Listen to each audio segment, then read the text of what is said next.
Assalamualaikum warahmatullahi wabarakatuh. Alhamdulillah, wassalatu wassalamu ala rasulillah Sayyidina Muhammad ibn Abdillah wa ala alihi wa sahbihi wa man wala wa la hawla wa la quwwata illa billah, amma ba'd. Hadratul Mukarramin, Ma'asyiral ulama al-fudala, Ma'asyiral asatidha al-kurama, tuan-tuan dan puan-puan yang dirahmati oleh Allah. Alhamdulillah, malam hari ini kita bisa berjumpa dan bersilaturahim, terutama dalam rangka menyambut datangnya tahun baru Hijriyah yang insya Allah beberapa saat lagi kita akan memasukinya. Mudah-mudahan kita senantiasa dicatat oleh Allah SWT sebagai hamba yang amal ibadahnya diterima dan pahalanya dilipat gandakan. Allahumma amin. Tuan-tuan dan puan-puan yang dimuliakan oleh Allah, saat ini kita sudah berada di penghujung bulan Dzulhijjah. Artinya beberapa hari lagi kita masuk bulan Muharram. Yang mana bulan Muharram itu disepakati oleh umat Islam sebagai tahun baru Islam. Terkadang kita sedih kalau tahun baru Hijriyah yang merayakan dari kalangan umat Islam itu tidak ramai. Sedangkan umat Islam lebih tertarik untuk merayakan tahun baru Masehi. Padahal tahun baru Masehi itu bukan milik umat Islam. Kita umat Islam punya tahun baru, walaupun bukan berarti harus dirayakan dengan cara hura-hura, dengan cara ramai macam tahun baru Masehi.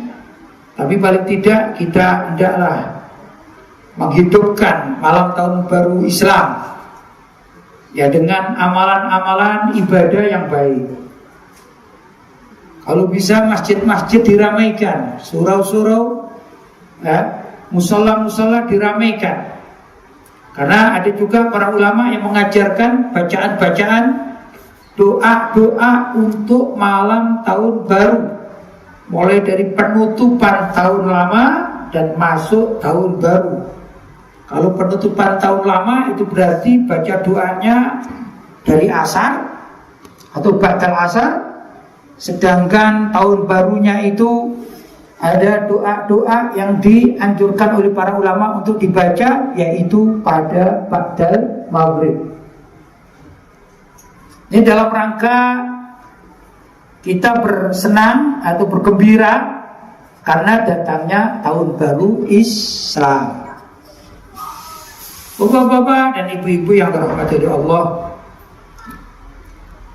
riwayat atau sejarah dimulainya tahun baru Islam menggunakan kalender Hijriyah itu tatkala pemerintahan Islam dipegang oleh, atau khilafah Islamiyah dipegang oleh Sayyidina Umar bin Khattab radhiyallahu ta'ala anhu.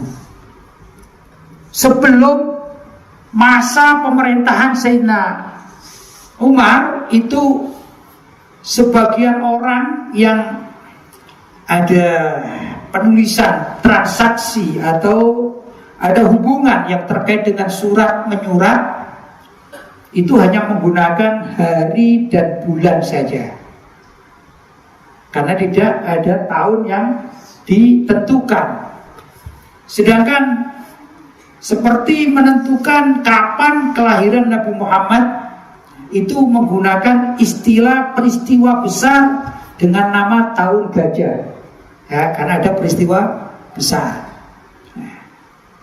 Nah, suatu saat Sayyidina Umar bin Khattab radhiyallahu taala tatkala beliau menjabat sebagai seorang khalifah, sebagai pengganti dari Sayyidina Abu Bakar As-Siddiq radhiyallahu taala anhu.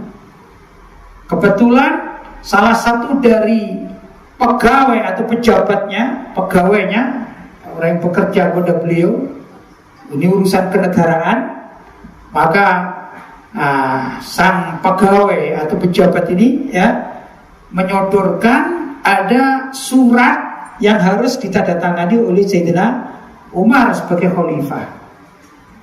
Sudah ditulis tanggal sekian, bulan sekian, ya. Kemudian Sayyidina Umar bertanya, ini kapan? Maksudnya tahun kapan? Tahun yang kemarin?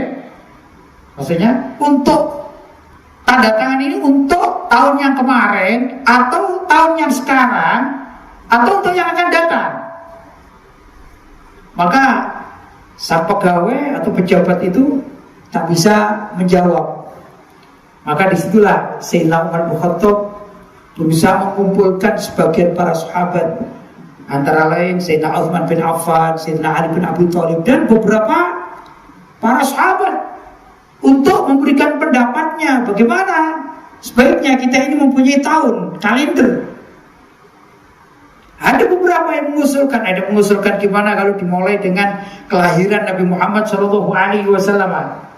Ya, maka sebagian antara lain Sayyidina Ali bin Abi Thalib mengusulkan kepada Sayyidina Umar bin Khattab, bagaimana kalau tahun yang kita pergunakan ini dimulai dari hijratun Nabi SAW. Dengan beberapa alasan, sehingga argumentasi atau pendapat dari Sayyidina Ali ini mengemuka dan akhirnya diterima oleh Sayyidina Umar bin Khattab radhiyallahu ta'ala anhu, karena dikatakan tahun Hijriah ini tahun kebangkitan umat Islam.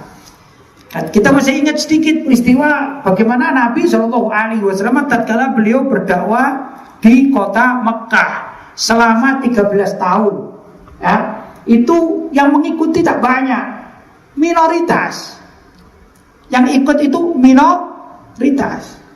Maka tatkala beliau pindah ke kota Madinah, yaitu dengan peristiwa hijrah, luar biasa. Ini perkembangan Islam menjadi luar biasa. Bukan saja diterima oleh penduduk Madinah, tapi sejak dari Madinah itulah maka Nabi berjuang, dan Nabi juga mengadakan diplomasi dengan negara-negara lain, mengirim surat, ya, seperti pada Raja Najasyi, ya, dan lain sebagainya. Ada juga Raja Heraklius dikirimi surat sama Nabi agar diajak masuk Islam. Ternyata sejak itu ada kebangkitan Islam. Sejak kapan? Sejak hijratun Nabi Sallallahu Alaihi Wasallam. Karena itulah Sayyidina Ali berpendapat bahwa rupanya hijrah Nabi ini lebih tepat untuk dipergunakan sebagai tahun umat Islam. Karena itu diberi nama tahun Hijriyah. Dan Sayyidina Umar pula yang menentukan bahwa awal tahun Hijriyah itu Muharram. Ini Sayyidina Umar yang menentukan, memilih awal tahun Hijriyah adalah Muharram. Karena itu yang namanya tahun baru Hijriyah adalah tanggal 1 Muharram. Bapak-bapak, ibu-ibu yang dirahmati oleh Allah Subhanahu wa taala, banyak peristiwa penting yang terkait dengan bulan Muharram, bulan yang sangat penting. Ini bulan yang sangat luar biasa. Bulan Muharram termasuk salah satu dari 4 bulan yang dimuliakan oleh Allah SWT yang diberi nama Al-Ashhurul Hurum. Bulan-bulan atau 4 bulan yang dimuliakan oleh Allah Subhanahu wa ta'ala. Yang pertama adalah Dzulqa'dah, yang kedua adalah Dzulhijjah, yang ketiga adalah Muharram, dan yang keempat ini berbeda sendiri, yaitu bulan Rajab. 3 bulan berturut-turut, yang satu terpisah, yaitu bulan Rajab. Kenapa dikatakan Muharram? Itu dari kalimat harrama yuharrimu tahriman. Maksudnya adalah di situ waktu yang diharamkan oleh Allah SWT, beberapa hal yang semestinya boleh maka diharamkan. Apa itu? Antara lain berperang pada bulan Al-Ashhurul Hurum, ini hukumnya haram, tidak boleh, dilarang, kan?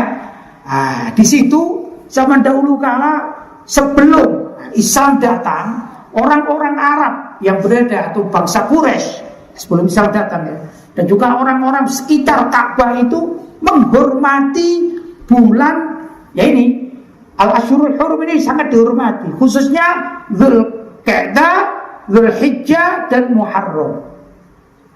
Waktu Dzulqa'dah ini masuk bulan Dzulqa'dah, mereka rata-rata menyiapkan perdagangan mereka dan mereka menghentikan pertikaian serta peperangan.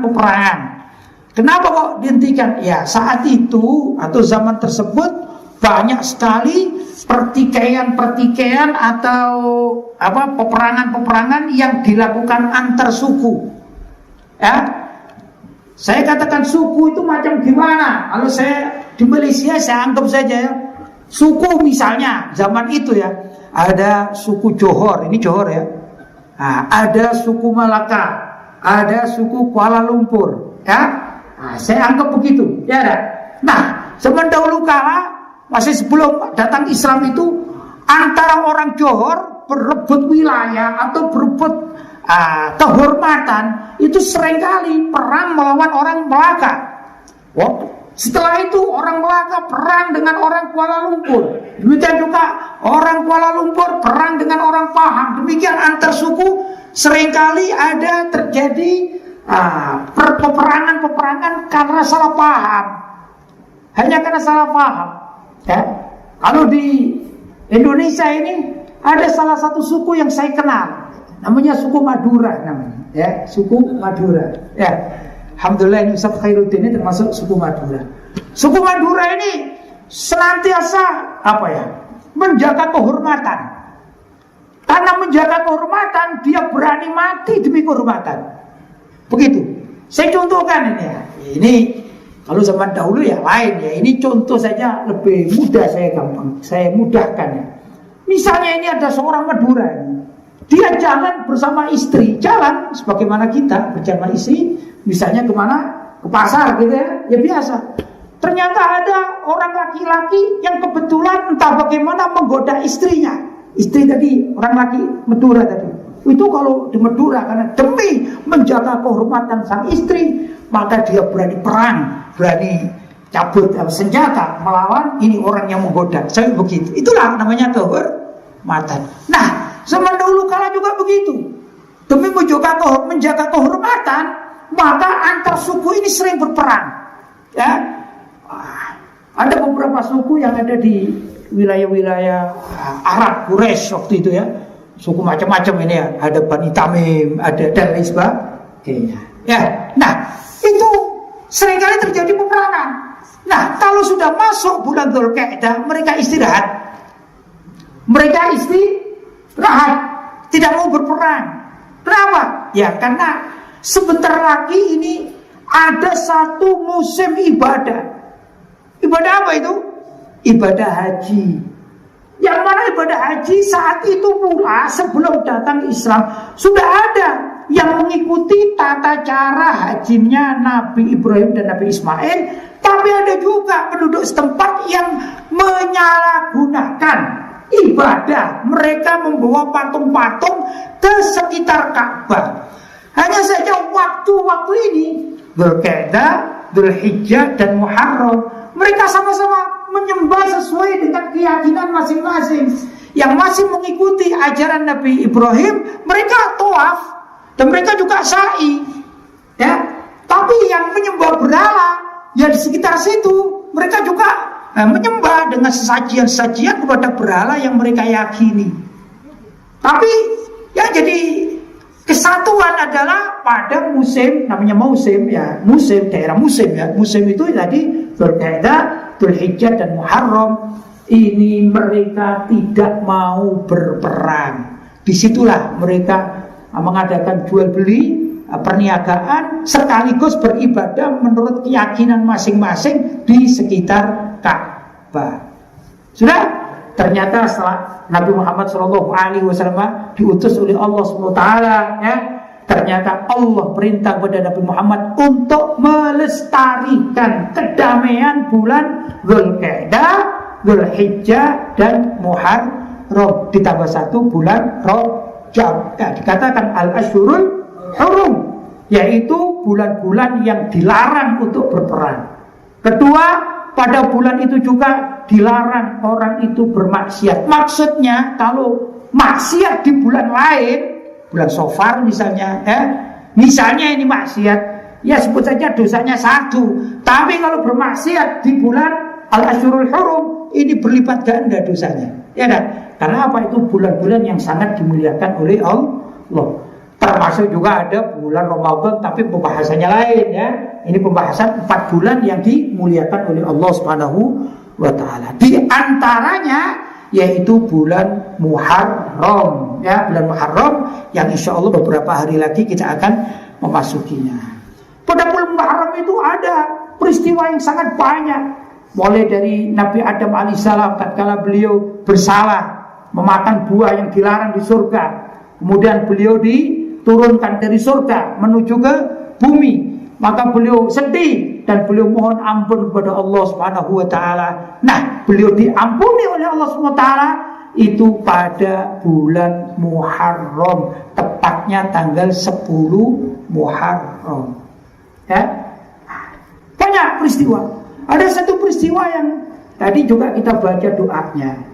Saya ingin mengupas sedikit, yaitu doanya Nabi Yunus alaihissalam. Ya. Sebelum saya mengupas doanya Nabi Yunus alaihissalam, maka ada beberapa peristiwa penting, antara lain beberapa para nabi yang kejadian-kejadian diampuni oleh Allah atau mempunyai peristiwa sejarah yang sangat luar biasa, mukjizat. Antara lain Nabi Nuh alaihissalam. Ya, ringkas cerita Nabi Nuh itu tatkala beliau membuat safinah, kapal, perahu ya. Kemudian ada banjir besar di negerinya. Kemudian beliau naik perahu, dan yang lain-lain yang kafir-kafir di umat beliau ini meninggal semua, tenggelam semua. Maka kapal Nabi Nuh mendarat selamat itu pada tanggal 10 Muharram. Kita juga masih ingat peristiwa Nabi Ibrahim alaihissalam. Yang nama Nabi Ibrahim itu menggulingkan atau memotong leher patung-patung yang disembah oleh rakyatnya Namrud, Raja Namrud ya. Akhirnya Namrud marah, murka, dicari siapa ini. Maka masyarakat saat itu sudah mencurigai ini pasti perbuatannya Ibrahim ya. Karena Nabi Ibrahim mengajak agar masyarakat tidak menyembah patung-patung tersebut, tapi mereka masih saja menyembah patung. Ringkas cerita, ditangkaplah Nabi Ibrahim alaihissalam, kemudian dibakar Nabi Ibrahim oleh Raja Namrud. Nah, Allah selamatkan Nabi Ibrahim dari pembakaran oleh Raja Namrud, itu terselamatkan pada tanggal 10 Muharram. Ya, luar biasa. Kita pernah dengar Nabi Dawud alaihissalam. Nabi Dawud diberi sakit oleh Allah SWT ya. Sakit yang tak kunjung sembuh. Kemudian beliau berdoa mohon ampun kepada Allah. Nah, Allah mendengarkan doa Nabi Dawud itu tanggal 10 Muharram, sehingga penyakit Nabi Dawud diselesaikan, artinya disembuhkan ya. Yang ingin saya ceritakan juga tentang Nabi Musa alaihissalam. Nabi Musa kita ingat tatkala Nabi Musa dikejar oleh Fir'aun. Nah, Nabi Musa menyeberang lautan, yang lautan itu dibelah oleh tongkat Nabi Musa alaihissalam. Kemudian Fir'aun mengikutinya di belakang Nabi Musa, pasukan Fir'aun ya. Maka begitu Nabi Musa sampai ke pantai seberang, kemudian Allah mengembalikan laut itu. Nah, tenggelamnya sama Fir'aun dan selamatnya Nabi Musa alaihissalam itu juga pada tanggal 10 Muharram. Nabi Yusuf alaihissalam, orang nabi yang sangat ganteng, sangat tampan. Tatkala terkena fitnah, ceritanya panjang, saya tidak akan mengulas ini. Tapi beliau akhirnya dipenjara. Nah, saat diselamatkan, dikeluarkan dari penjara, keluar dari penjara itu juga pada tanggal 10 Muharram. Saya tertarik untuk berkisah tentang Nabi Yunus alaihissalam. Ya, kenapa? Karena doanya ini kita baca. La ilaha illa anta subhanaka inni kuntu minal zalimin. Ya dah, itu doa Nabi Yunus. Beliau diberi julukan atau dipanggil juga sebagai Nabi Dhinnun. Dhunnun atau Dhinnun. Ya, tergantung pembacaan nahwunya ini ya. Ya itu dari gramatikal Arab saja ya. Dhunnun. Nah, ini sangat luar biasa ini. Ini peristiwa Nabi Yunus termasuk mendidik kita untuk menjadi orang yang sabar. Ya. Nabi Yunus alaihissalam, usia beliau wafat sekitar usia 70 tahun. Nah, beliau diutus oleh Allah SWT kepada satu daerah yang namanya Niwana. Niwana itu di sekitar Irak. Daerah Niwana, sekitar Irak. Nah, Nabi Yunus bukan penduduk setempat. Ya, seperti saya kan bukan penduduk Johor gitu ya. Misalnya saya ini diutus untuk berdakwah di Johor. Jadi masalah zaman itu orang Niwana semuanya kafir, semuanya penyembah berhala. Sehingga mereka tidak peduli terhadap Nabi Yunus alaihissalam. Kebanyakan masyarakat zaman itu kalau diberitahu oleh orang setempat itu ikut. Tapi kalau diberitahu oleh orang luar setempat itu tak mau. Ya namanya orang kafir. Maka Nabi Yunus alaihissalam diutus oleh Allah ke daerah Niwana. Yang jadi masalah berdakwah setahun, 2 tahun, 3 tahun, 4 tahun, bertahun-tahun. Ini pengikutnya cuma 2. Yang masuk Islam cuma 2. Semuanya ini kafir. Kita Masya Allah kalau di Taman Perling ini ya, bikin musola, bikin masjid, yang hadir banyak ini, termasuk banyak, ya kan? Dibandingkan umatnya Nabi Yunus. Walaupun ini siki, kita hitung siki, sampai 100 ini tak sampai 100. Tapi kalau dibanding dengan orang yang masuk Islam kepada siapa? Nabi Yunus, ini udah banyak. Nabi Yunus berjuang, Nabi Yunus berdakwah, mengingatkan masyarakatnya. Itu nggak dihiraukan sampai Nabi Yunus ini putus asa, ya, putus asa. Dah, kata Nabi Yunus, kalau begini caranya, mending aku akan pergi aja ke tempat lain. Di sini dah cocok. Bertahun-tahun berdakwah cuma dapat 2 orang. Akhirnya Nabi Yunus marah. Ya namanya Nabi juga seorang manusia. Nabi juga seorang manusia, terkadang juga marah. Maka Nabi Yunus marah. Di samping hatinya sedih, Nabi Yunus marah. Maka tatkala Nabi Yunus marah, didatangilah kaumnya yang sedang menyembah berhala. Nabi Yunus mengatakan, yang kurang lebih mengatakan begini, "Hei kaumku, kalau kalian tidak masuk Islam, kalau kalian tidak bertauhid kepada Allah, kalian tidak menyembah Allah, insya Allah 3 hari lagi saya akan berdoa agar Allah menurunkan siksanya untuk kalian." Marah Nabi Yunus karena nggak dihiraukan. Ya, sudah marah. Sudah. Ini orang-orang Niwana, walaupun mereka tidak beriman, tapi ada takutnya juga sama Nabi Yunus. Takut mereka. Ini jangan-jangan benar-benar Nabi, ya dah. Tapi mereka mau menyembah Allah, kurang suka. Mereka tetap menyembah berhala yang sebagaimana biasanya. Maka Nabi Yunus mengatakan, aku akan keluar dari Niwana dan kalian saksikan sendiri selama 3 hari ini. Nah, insya Allah Allah akan menurunkan siksanya pada kalian.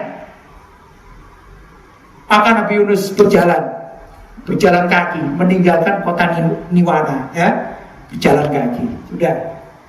Nah, subhanallah, ya ikhwan, itu begitu Nabi Yunus keluar dari kota atau daerah Niwana, beliau berjalan, gitu ya, tanpa tujuan. Subhanallah, di kota tersebut tiba-tiba malam hari ini mendung yang sangat menakutkan, ya, keluar udara yang pokoknya seperti situasi yang akan hujan deras dan sangat menakutkan, petir dan segala macam menakutkan. Akhirnya orang-orang di mana ini berpikir, ini jangan-jangan Yunus ini Abi asli gitu. Wah, gimana ini? Ayo kita cari katanya. Kita cari. Oh, terus ada bencana-bencana sudah mulai tampak ini berkat doanya Nabi Yunus. Ya. Akhirnya orang-orang mencari Nabi Yunus, tidak ketemu.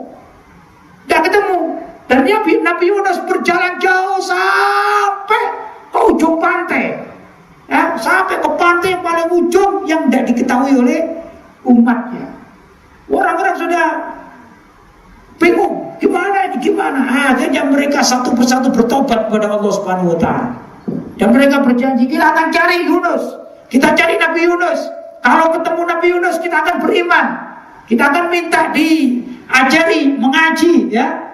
Kalau orang sekarang kita akan mengaji, begitu kurang lebih. Nabi Yunus sudah hilang, tidak ketemu sama masyarakatnya. Akhirnya suatu waktu saat itu Nabi Yunus melihat ada sebuah perahu yang datang, ya. Kemudian Nabi Yunus alaihissalam ikut perahu tersebut, ya. Ringkas cerita, ikut perahu tersebut. Maka dibawa ke tengah laut. Di tengah laut ada badai. Rupanya doa Nabi Yunus ini, ya, kan doa minta agar dikirim bencana untuk umatnya, kan gitu kan ya.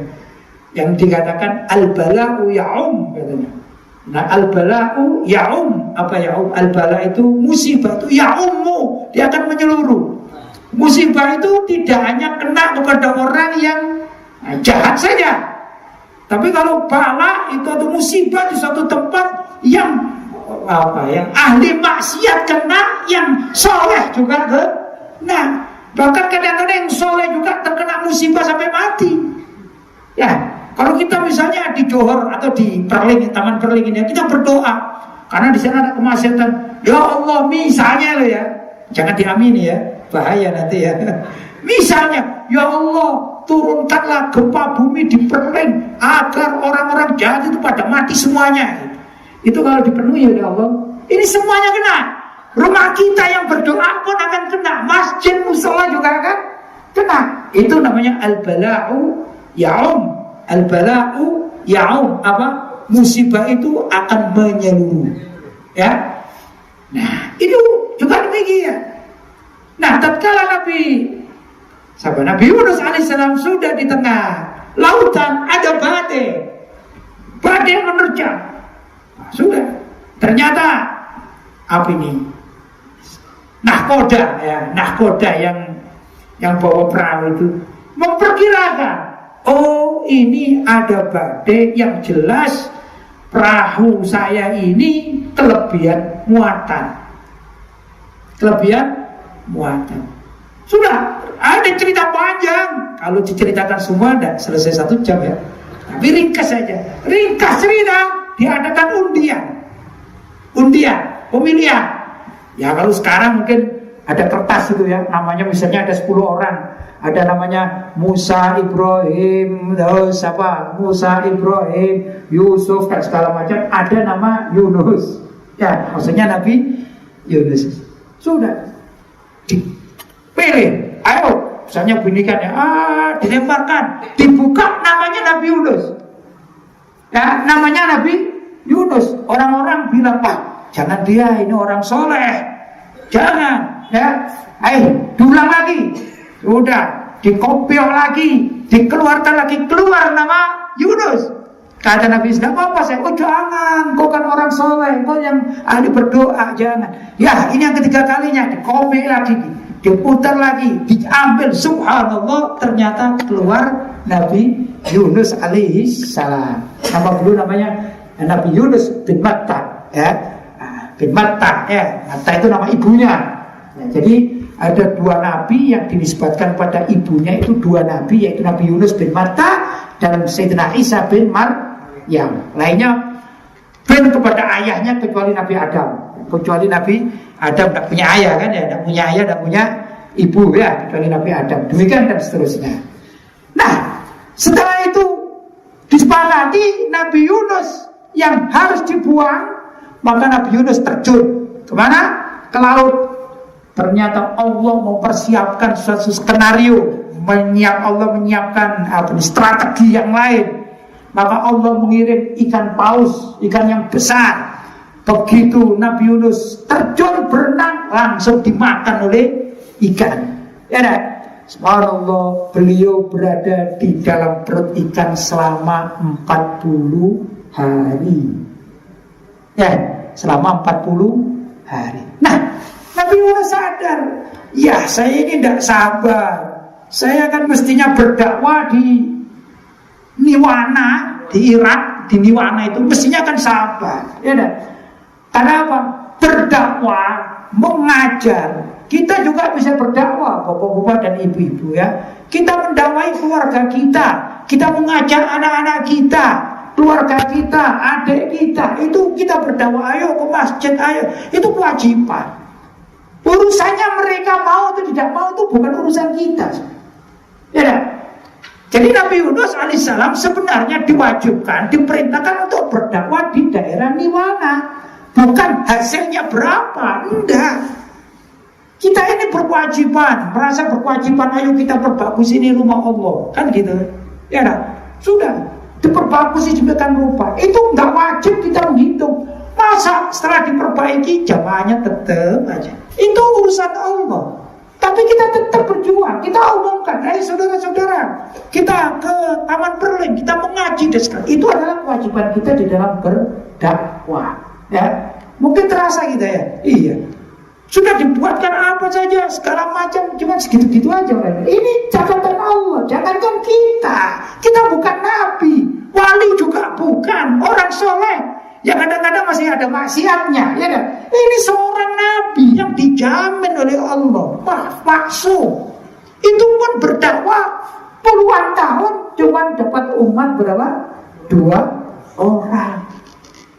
Maka perlu kesabaran. Nah inilah kesabaran Nabi Yunus yang diuji oleh Allah Subhanahu wa ta'ala. Nah begitu Nabi Yunus ditelan oleh ikan paus yang besar, subhanallah, beliau terjepit di dalam perut ikan laut tapi masih bisa bergerak. Subhanallah, Allah tidak mencabut nyawa Nabi Yunus.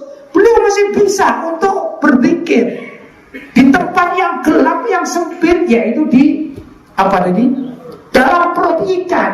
Kita bayangkan saja, walaupun ikan paus itu ikan besar, itu kan ada tempat-tempat ada tulangnya, ada dagingnya, ya kan? Ada lemaknya. Seperti kita membelah ikan, kita beli agak gemuk sedikit gitu, kan ada itu. Di dalam perut ini kan macam-macam dah. Ya, ada ususnya, ada ini. Berarti mana tempat yang kosong? Susah mencarinya. Karena itu Nabi Yunus alaihissalam bukan berarti beliau di dalam ikan itu kemudian bisa tidur-tiduran santai. Enggak, terjepit di tempat yang gelap. Tapi beliau masih diberi kesempatan oleh Allah untuk menggerakkan lisannya.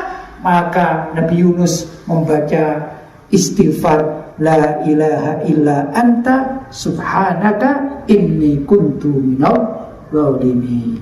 Ya, sudah sering kita baca. Ayo kita baca 3 kali. La ilaha illa anta subhanaka inni kuntu minadh dhalimin. La ilaha illa anta subhanaka inni kuntu minadh dhalimin. La ilaha illa anta subhanaka inni kuntu minadh dhalimin. Itu selama 40 hari Nabi Yunus senantiasa membaca doa ini. Nah pada hari ke-40 diterima oleh Allah Subhanahu wa ta'ala. Kita kadang-kadang gak begitu, baru doa 7 kali aja kok gak diturutin. Nabi Yunus gak begitu, ya kan? Nabi Yunus berpuasa. Di mana berpuasa? Di dalam perut. Nabi Yunus gak sempat bersenang-senang, gak sempat tidur. Nabi Yunus, ya itulah namanya orang terjepit. Dalam keadaan terjepit beliau, subhanallah, ya, yang dibaca adalah istighfar. Makanya itu kalau kita dalam keadaan kepepet, terjepit, darurat dengan musibah-musibah atau kepentingan kita, seringkali kita minta bantuan sama orang, kitanya sendiri malas untuk baca istighfar. Kalau kita ini memerlukan sesuatu pada Allah, bolehlah tidak terjepit dalam badan kita, tapi ada permasalahan-permasalahan yang membayangi kita sampai kita ini tidak bisa apa-apa.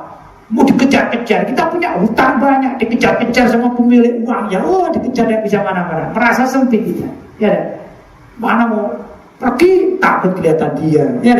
Takut ditagih. Nah, ini dalam keadaan sempit semacam demikian, hendaklah orang itu banyak baca istighfar, dan utamanya istighfarnya Nabi Yunus alaihi salam.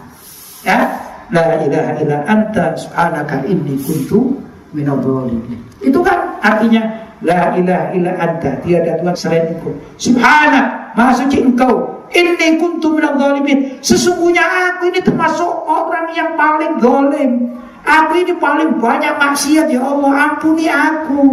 Jadi mengaku pada Allah, ya lah. Kadang-kadang kita tidak begitu, maksiat tetap jalan terus, minta rezeki yang banyak. Ini kan susah, ya lah.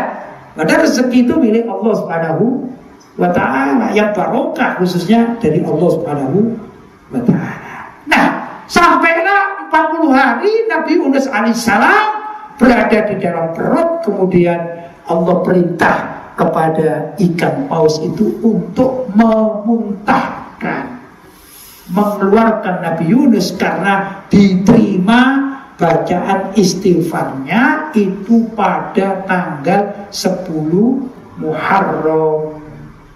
Ya, subhanallah, dimuntahkan ternyata di pinggir daerah Niwana, kembali ke tempat semula. Jadi pinginnya pindah, nggak dituruti oleh Allah. Ya, pinginnya pindah tempat. Kata orang sekarang, cari yang kondusif, cari yang tepat. Saya akan hijrah ke satu tempat, mungkin di sana akan tepat. Itu kan orang sekarang begitu, ya.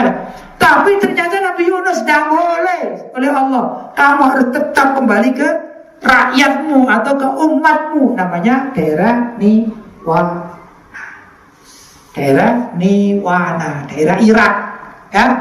Akhirnya subhanallah, Nabi Yunus alaihissalam mau kembali ke umatnya. Ya, di samping takut kepada Allah, ini sudah luar biasa, ya. Kejadian yang ditemui oleh beliau sendiri sudah membuat beliau ini kecil hati. Belum lagi tadi di bawah, di dalam perut ikan, maka agak sedikit dongkol juga ini Nabi Yunus. Mungkin kalau dikatakan ini gara-gara kalian ini, ya, gara-gara kalian sampai aku terjun ke laut, sampai aku dimakan, ya, gara-gara kalian, umatku, kalian tidak mau beriman. Masa puluhan tahun didakwai dapat cuma 2 orang, ya. Tapi Allah SWT membuat suatu hal yang lain yang tidak disangka oleh Nabi Yunus. Begitu Nabi Yunus masuk di kotanya sendiri, ya, di kota Niwana, karena ingin melanjutkan dakwanya, yang ingin keluar ditolak oleh Allah, mengajukan pindah tempat, ternyata dikembalikan oleh Allah SWT ke tempat semula. Maka masuklah Nabi Yunus dan menemui kaumnya. Maka kaumnya ini senangnya luar biasa, kemudian menyatakan masuk Islam dan minta dibimbing oleh Nabi Yunus untuk beribadah kepada Allah Subhanahu wa ta'ala. Itu lika-liku strategi yang pernah dilakukan oleh Nabi Yunus alaihissalam, yang serentetan peristiwa, ya, yang ini tidak lepas dari tanggal berapa? 10 Muharram. Karena itu bapak-bapak dan ibu-ibu yang dirahmati oleh Allah SWT, nah mumpung kita ini, ya, kita kan mau masuk bulan suci Muharram, ya, kita berbanyak zikir kepada Allah, kita berbanyak doa Nabi Yunus alaihissalam. Walaupun doa Nabi yang banyak, ya, tapi ini juga jangan dilupakan, kan ini luar biasa, fadilahnya juga luar biasa. Dan para ulama-ulama kita, ya, ini juga mengamalkan atau memperbanyak doa ini. La ilaha illa anta subhanaka inni kuntu minadh dhalimin. Seseorang itu kalau bermaksiat, kemudian dia sadar dan dia ingat dan dia menyatakan dalam dirinya sendiri, iya, saya ini kok banyak maksiat. Pengakuan dosa itu termasuk sama dengan memohon ampun kepada Allah. mengaku dosa. Hanya mau mengaku dosa. Misalnya begini, ada orang merusakkan lampu ya, misalnya merusakkan lampu masjid inilah. Ya dia main, bukan karena sesuatu pekerjaan, dia main. Misalnya saya main, misalnya ini ya, saya lempar, suka saya aja main begini. Terus pecah. Kan mungkin terjadi anak, ini lagi tidak ada orang. Kalau lagi betul kan, oh ini karena mati terus jatuh, ya orang dimaklumi. Tapi ini main. Seperti kadang-kadang kita kan begitu kan? Hah? Ya salah sendiri. Ya main aja, gini main. Wah, pecah. Ini tidak ada orang. Tidak ada orang. Ya dah. Sampailah waktunya sholat. Sudah?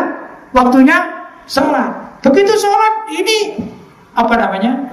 Lampunya ini sudah dibawa dan pecah. Kira-kira jamaah masjid ini gimana? Marah enggak? Marah. Ya, jamaah masjid marah. Apalagi saya yang memecahkan lari. Ditanya, pengumuman, siapa yang memecahkan lampu masjid? Diam semua. Sampai marah, dicari.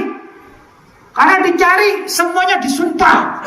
Mulai dari ini ya, imam kita, Imam Zabain ya, disumpah, kau imam, apakah engkau yang memecahkan lampu? Wallahi, bukan saya memecahkan lampu. Dari sana jamaah semuanya tidak ketemu. Ya tidak ketemu. Saya sembunyi. Jadi heboh. Kira-kira kalau misalnya tiba-tiba kan ada ini TV, CCTV itu kan ada ya, alat itu ya. Ternyata ketemu, yang memecahkan dia ini. Kita semasjid ini, jamaah semasjid marah enggak? Marah. Ya enggak? Karena enggak mengaku. Tapi andai kata tadi saya memecahkan, pecah. Saya datang, subhanallah, saya enggak sengaja, saya main. Ya salah, saya ini salah. Tapi saya tidak sengaja, tidak punya niat memecahkan apa? Lampu. Cuma saya main. Lu kamu kok main? Ya memang saya orangnya suka main. Ya enggak? Karena ada orang begitu kan. Saya cari, ini kira-kira siapa ini? Pengerusinya siapa ini? Pengerusi. Ya, kamu imam kita, kamu bapak, ketua pengurusi ini. Mohon maaf ini, Pak Imam, saya ini tadi main-main gini, kepreset, tapi tiba-tiba kena lampu, jatuh pecah. Ya, ketemu pengurusi semuanya, mengaku. Kira-kira pengurusi dan imam ini ya, marah atau tidak? Ya marah sebentar, paling mengatakan, ya kamu ganti. Ya, beda dengan yang tadi, tidak mengaku, dicari, sampai ada sumpah-sumpah. Gara-gara kamu, aku disumpah. Gara-gara kan gitu kan, wah bisa dimusuhi sekampung ini. Ya dah, orang ini dimusuhi sekampung. Tapi kalau tadi selesai, ketemu berapa jumlah pengurusinya, misalnya di masjid ini, jumlahnya 5 orang, semuanya, yalah. Tapi saya mau mengganti kok. Kadang-kadang kalau melihat kebetulan, misalnya saya bukan orang yang punya, kadang-kadang sudahlah, tidak apa-apa, yang penting kamu mengaku, kamu minta maaf, ya jangan diulang lagi. Kadang-kadang begitu, betul? Ya, karena apa? Rasa terbuka. Demikian juga kita kepada Allah SWT. Doanya Nabi Yunus alaihissalam itu pengakuan dosa. Subhanaka inni kuntu minadh-dhalimin. Subhanaka, maksudnya engkau ya Allah, ini sesungguhnya aku kuntu minadh-dhalimin, termasuk orang yang banyak berbuat zalim atau maksiat, maka diampunilah oleh Allah SWT dan dikembalikan kepada tempatnya, kemudian dibantu oleh Allah SWT. Masyarakat yang semula tidak menghirukan dia, akhirnya semuanya menyatakan masuk Islam atas apa? Berkat tangannya, bimbingannya Nabi Yunus alaihi salam. Bahkan besok di akhirat Nabi Yunus dapatkan bonus, ya nah, kiriman-kiriman pahala dari orang-orang yang diislamkan. Setiap mereka beribadah karena masuk Islamnya di tangan Nabi Yunus, maka Nabi Yunus mendapatkan kiriman pahala-pahala dari semua yang sudah masuk Islam berkat tangan Nabi Yunus alaihi salam. Itu adalah kebaikan dari Allah Subhanahu wa ta'ala. Karena itu, tuan-tuan dan puan-puan, pada malam yang sangat bahagia ini, saya mengajak kepada diri saya sendiri dan juga kepada saudara-saudara semuanya, tuan-tuan dan puan-puan, ayo kita tengok apa saja dosa yang pernah kita lakukan kepada Allah. ya, kemudian kita akui dan kita menyesalinya, kita berupaya untuk mohon ampun kepada Allah. Walaupun misalnya ya, kita ini berbuat maksiat kepada Allah, kemudian kita mohon ampun, tapi kadang-kadang kita ini mengulangi lagi. Ya, kadang-kadang begitu, mengulangi lagi. Tapi selagi kita habis mengulangi, kita mengatakan, ya Allah, saya kepingin berhenti dari dosa itu, tapi kok belum bisa. Terus mohon ampun dan mengatakan, la ilaha illa anta subhanaka inni kuntu minal zalimin. Ini saya orang zalim, saya ini ya Allah. Saya habis bertobat, tapi kok terjerumus lagi, bertobat lagi, berjerumus lagi. Tapi hatinya terus mengatakan, saya ini tobat kok tidak bisa-bisa ya. Susah sekali saya mau tobat, susah sekali. Mohon maaf, misalnya mata, tobat mata. Sukanya ada seorang, ini orang laki-laki, sukanya melihat wanita cantik misalnya. Kalau ada wanita cantik di mana saja matanya, dia bisa. Ya, sudah dikasih kacamata, dibuka, kepingin lihat. Tapi ya Allah, ini dosa, saya ini dosa misalnya. Tapi istighfar, astagfirullahaladzim, itu jauh lebih mending, jauh lebih bagus daripada merasa tidak berdosa. Ya, ibu-ibu misalnya, ya, suka lepas jilbabnya. Ini kan di rumah, ya kalau pagi sampai siang lah saya cepat karena panas lepas jilbab lah. Ya, nanti kalau malam sudah dingin tidak apa-apa. Tapi keterusan, karena ada begitu. Adalah, ya kapan-kapan lah pasang jilbab lagi. Ini kan keterusan namanya, dosa yang keterusan. Tapi kalau dirinya mengatakan, iya, saya ini tidak pakai jilbab, ini saya berdosa. Karena itu saya baca istighfar, la ilaha illa anta subhanaka inni kuntu minadh dhalimin. Saya ini orang zalim, karena itu saya mohon ampun kepada Allah. Orang yang macam demikian ini sangat diperhatikan oleh Allah Subhanahu wa taala daripada orang yang berbuat dosa merasa tidak berdosa. Orang yang berbuat maksiat merasa tidak berdosa, dia tenang-tenang saja. Sekarang kan masih usia saya belum tua, kapan-kapan sajalah ya. Kalau mau bertobat kapan-kapan sajalah. Ini tidak bisa dibiarkan orang macam demikian ya. Harus orang itu diajari, ayo bertobat kepada Allah kapanpun, mulai masa mudanya, dewasa, apalagi sudah tua. Ini dianjurkan untuk senang bertobat kepada Allah Subhanahu wa taala. Tuan-tuan dan puan-puan, saya kira itu yang dapat saya sampaikan, mudah-mudahan dalam rangka kita menyambut datangnya tahun baru Hijriah 1441 ya. Mudah-mudahan apa yang saya sampaikan tadi ada manfaatnya, dan mudah-mudahan apa yang saya sampaikan lagi bisa dijadikan salah satu rujukan kita untuk bertobat kepada Allah SWT, sehingga tujuan kita untuk hidup ini benar-benar tujuan yang mulia sampai ketemu Allah Subhanahu wa taala di akhirat nanti, dan mudah-mudahan kita dijumpakan dengan Nabi Muhammad sallallahu alaihi wasallam bersama-sama dengan anbiya wasyuhada wasiddiqin wa hasuna ulaika rafiqa dzalikal fadlu minallah wa kafa billahi alima. Barangkali itu dari saya. Hadza ma aqulu lakum wal afu minkum. Wassalamu alaikum warahmatullahi wabarakatuh.